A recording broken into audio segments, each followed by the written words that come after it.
أما المحبة التي ليس لها أثر في واقع الحياة سوى العقول على أضرار الرسوم الظاهرة والوقوف عندها فهي محبة ناقصة. فمن كان هذا حاله في حبه فليكمل جوانب ذلك النقص لمحبة سيد الخلق صلى الله عليه وسلم. فإن المحبة الصادقة باب واسع من أبواب المعية وبلوغ المنازل العالية. عن انس بن مالك رضي الله عنه قال: جاء رجل الى رسول الله صلى الله عليه وسلم فقال: يا رسول الله متى الساعة؟ قال: وما اعددت للساعة؟ قال: حب الله ورسوله.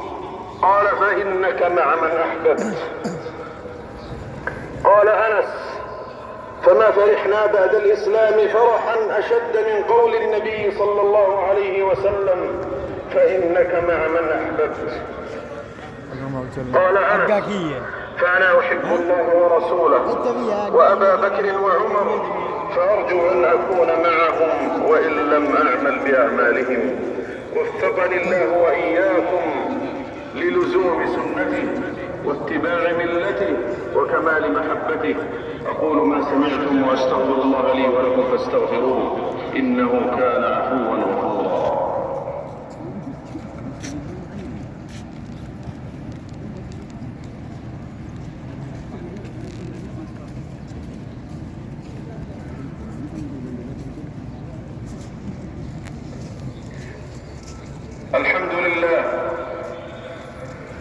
الحمد لله الذي حمده من عطائه وشكره على آلائه من آلائه. أحمده حمد عارف بحق نعمائه معترف بالعجز عن إحصاء حمده وثنائه. حمد مفتقر إليه مستغن به في كل آنائه. وأشهد أن لا إله إلا الله وحده لا شريك له الكامل في ألوهيته وربوبيته وصفاته وأسمائه. وأتم صلاته وأزكى سلامه على صفوة خلقه وسيد رسله وخاتم أنبيائه صلى الله عليه وعلى آله وأصحابه مصابيح الهدى ونجوم سمائه وعلى أتباعهم بإحسان ما جاد غمام بمائه وقطر بانهمائه. أما بعد معشر المؤمنين والمؤمنات، فإن نبينا صلى الله عليه وسلم قد اجتباه ربه بتلك الشمائل والفضائل من بريته واصطفاه من خليقته ليكون واسطة عقد الأنبياء الكرام عليهم الصلاة والسلام، مبلغا عنه دينه الخاتم ليعيد بتلك التعاليم الربانية صياغة الإنسان ويرتقي به في مدارج كماله الإنساني إلى حيث أراد الله له أن يكون في هذه الدنيا بعد أن انحط الإنسان قبل زمن رسالته إلى دركات من الجهل والظلم والظلام والوثنية.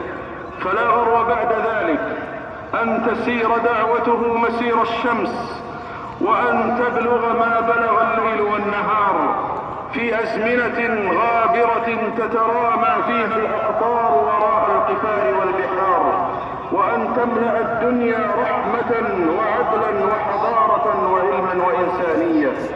فحقيق بالمسلم أن يجعل نبيه صلى الله عليه وسلم موضع اقتدائه ومحل اعتسائه لينال بذلك شرف متابعته ويحقق صدق محبته.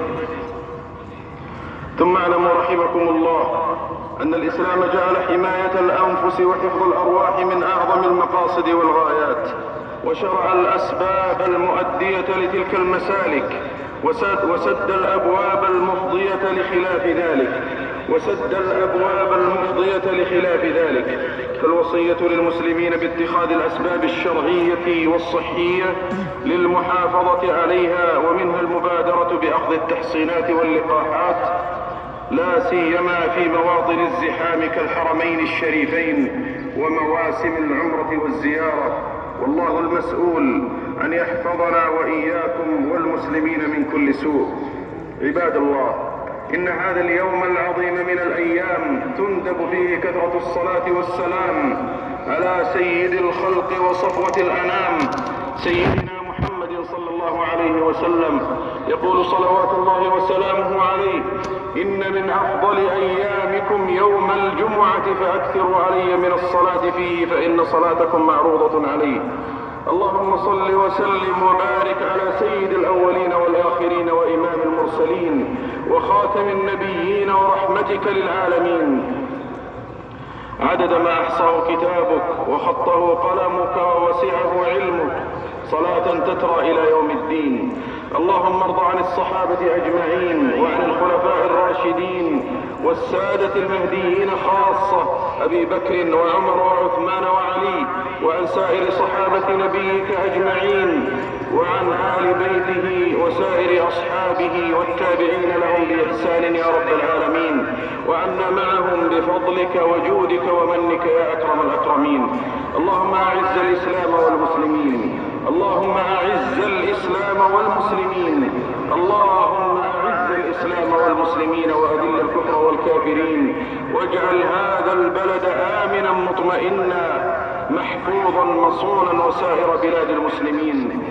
اللهم انصر إخواننا في فلسطين، اللهم انصر إخواننا في فلسطين، اللهم اكتب نصرهم واجبر كسرهم وتول أمرهم، واجعل دائرة غضبك وانتقامك على عدوك وعدوهم يا رب العالمين. اللهم وفق ولي أمرنا خادم الحرمين الشريفين وولي عهده لما تحب وترضى، اللهم وفقهما لكل خير وأعنهما عليه. اللهم إنا نسألك أن تجعل أعمالهما خيرا في الدين والدنيا والعاجل والآجل، وأن تجعل فيها الخير والنفع للعباد والبلاد يا رب العالمين. اللهم إنا نسألك من خير ما تعلم ونعوذ بك من شر ما تعلم ونستغفرك لما تعلم إنك أنت علام الغيوب. عباد الله، استديموا فضل ربكم بشكره، واحفظوا نعمته باتباع أمره، والهجوا بدعائه وذكره. سبحان ربنا رب العزة عما يصفون وسلام على المرسلين والحمد لله رب العالمين.